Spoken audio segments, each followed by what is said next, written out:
മറിയം കല്ലറയ്ക്ക് വെളിയിൽ കരഞ്ഞുകൊണ്ട് നിന്നു. അവൾ കരഞ്ഞുകൊണ്ടിരിക്കുമ്പോൾ കുനിഞ്ഞ് കല്ലറയിലേക്ക് നോക്കി. വെള്ളവസ്ത്രം ധരിച്ച 2 ദൂതന്മാർ യേശുവിൻ്റെ ശരീരം വച്ചിരുന്നിടത്ത് ഒരുവൻ തലയ്ക്കലും ഇതരൻ കാൽക്കലുമായി ഇരിക്കുന്നത് അവൾ കണ്ടു. അവർ അവളോട് ചോദിച്ചു, സ്ത്രീയെ, എന്തിനാണ് നീ കരയുന്നത്? അവൾ പറഞ്ഞു, എൻ്റെ കർത്താവിനെ അവർ എടുത്തുകൊണ്ടുപോയി.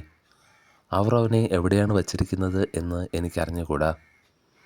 ഇതു പറഞ്ഞിട്ട് പുറകോട്ട് തിരിഞ്ഞപ്പോൾ യേശു നിൽക്കുന്നത് അവൾ കണ്ടു. എന്നാൽ അത് യേശുവാണെന്ന് അവൾക്ക് മനസ്സിലായില്ല. യേശു അവളോട് ചോദിച്ചു, സ്ത്രീയെ, എന്തിനാണ് നീ കരയുന്നത്? നീ ആരെയാണ് അന്വേഷിക്കുന്നത്?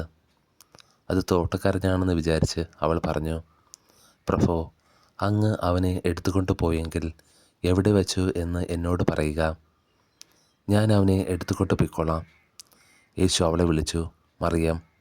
അവൾ തിരിഞ്ഞ് റബ്ബേനി എന്ന് ഹെബ്രായ ഭാഷയിൽ വിളിച്ചു, ഗുരു എന്നർത്ഥം. യേശു പറഞ്ഞു, നീ എന്നെ തടഞ്ഞു നിർത്താതിരിക്കുക. എന്തെന്നാൽ ഞാൻ പിതാവിൻ്റെ അടുത്തേക്ക് ഇതുവരെയും കയറിയിട്ടില്ല.